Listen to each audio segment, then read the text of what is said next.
was talking to my son, right? And I'm at a point with my son in terms of who he is as a person where I'm like, all right, I'm getting to the point where I'm like, okay, I'm proud of you, son. Now, y'all got to understand something.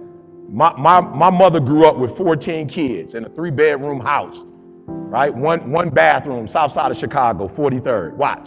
So the way my mom dealt with us, it was a lot. When I look at how other people raise their kids, my mom raised us a lot harsher than how I saw the average kids. As a matter of fact, when I grew up, people used to dog my mother out and try to pit me against my mom because they was like, this is unbelievable. But being an adult, I realize now, because we had 3 generations of families that did not win, my mom was making sure that she pushed me so that I could win, right? So what do I mean by that? What I mean by that was, you know how most parents, when their kids are born, I don't care what they look like, they're the cutest person in the whole wide world.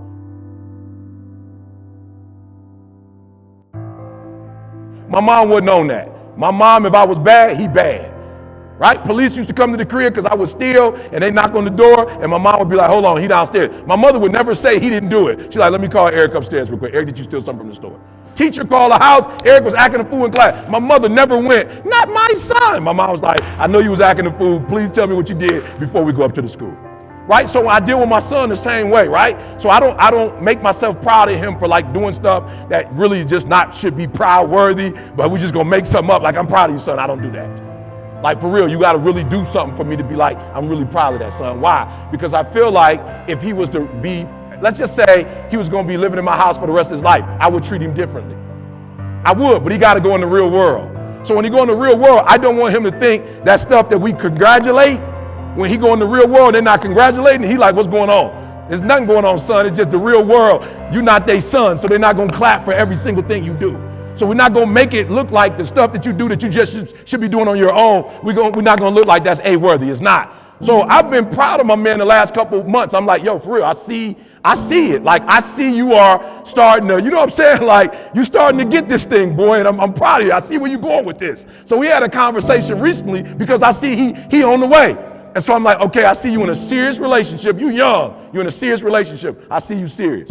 I see you trying to make money. He'll call me, dad, I need to do this. I'm like, I got you, right? So I got to help you all out. So my first challenge is that we go to school for all these years and they never really show us the importance of dreaming, right?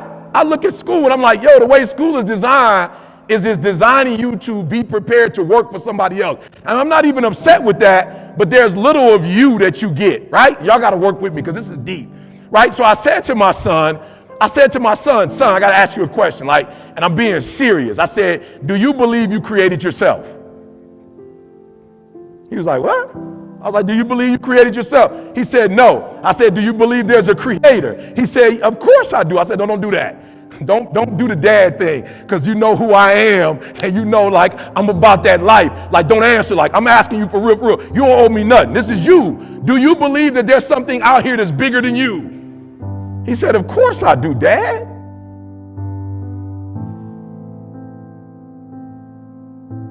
I say, so as a human, do you believe you were just born to be in a relationship, have sex, and have money and buy stuff?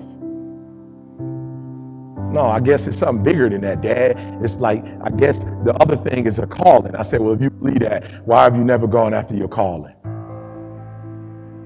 Why you spend so much time worrying about a relationship? Why you spend so much time, son, worried about money and cars and stuff? If you really believe what you just told me, that as a human is something greater than that, then why aren't you on that? He was like, I don't know. I said, because here's the trick, son. If you get this and that, you still might not get you.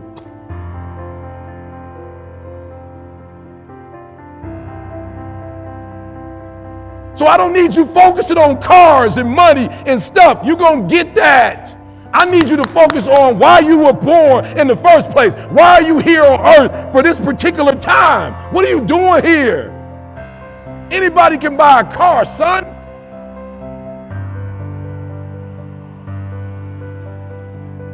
Your DNA is in your dream. And most of y'all chasing stuff, you don't realize your dreams are so important because your DNA, who you are as a person, is wrapped up in your dreams. And what this world has done to you is take that from you, because they know if you know who you are and you get your dreams, you're probably not going to work for most of them.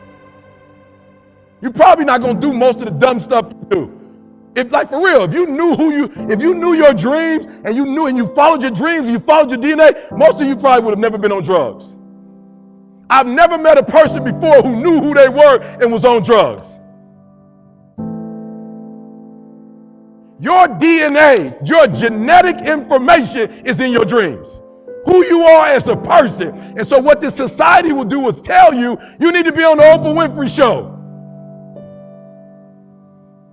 That's what they'll tell you when you become a motivational speaker and you start traveling through the earth and you start making some moves. They'll tell you, you got to be on the Oprah show. And until you get on Oprah's show, you're nobody. You got to have a best-selling book. If you don't have a best-selling book, you're nobody.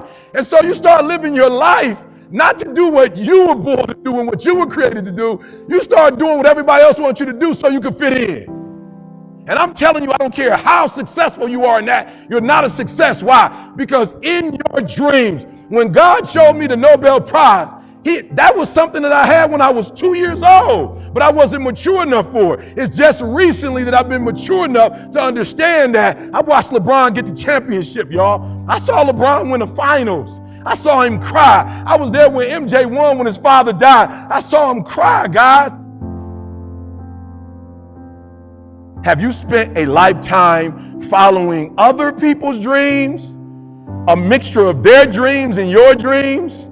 Or your dreams completely? I want you to write it down. Because if I can get you to identify how much energy you put in others and in other people's dreams, and I can get you to pull back, and I can get you to do what you were born to do, what you were created to do.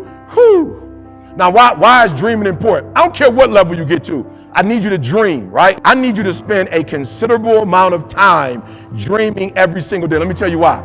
I've noticed that the people who dream and those people who dream big have a different kind of life than the people who don't dream.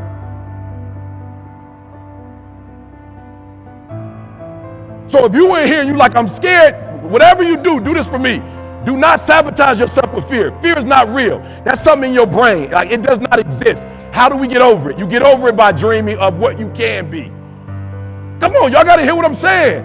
There are those of you in this room, you spend a majority of your life doing what other people want you to do. You don't even know who you are. And so even what you're doing, you're not doing at 120% because you're doing what somebody else wants you to do. And you're not good enough to be somebody else.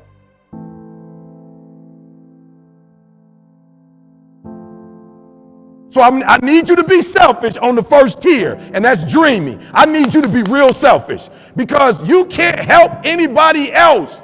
You can't do for anybody else if you hurt. And the reason why my messages keep getting stronger and stronger is because I'm not at school, I'm healing. Every year I'm healing, I'm cleansing, I'm becoming a better human. And so as I become a better human and I have less junk to deal with, and I've been through some stuff. You think it's cute when I tell you I was homeless.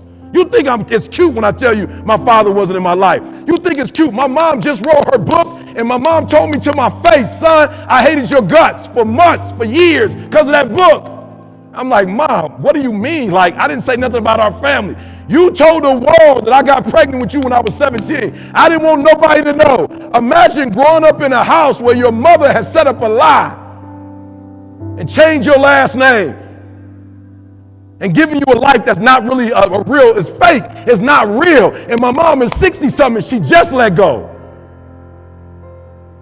So I need y'all to do me a favor. I need you to be selfish on the dream piece. Because what you have to understand is when you know who you are and you start operating that, you're going to start blessing people in a way you couldn't bless people before when you didn't really know who you were.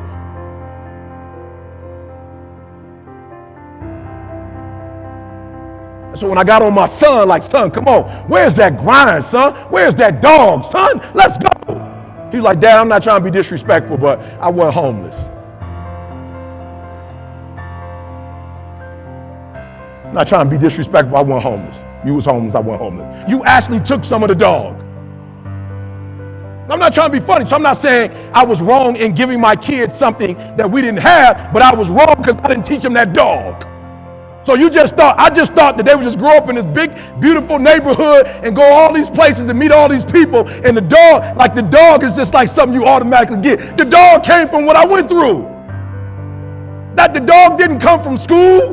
The dog didn't come from getting a Ph.D. The dog didn't come from getting these big checks. That's not where the dog came from. So our children are watching all this success and we wondering why the millennial generation, nobody ever told them to dream. Nobody ever told them that DNA is in their dream. We told them that their DNA is in their money.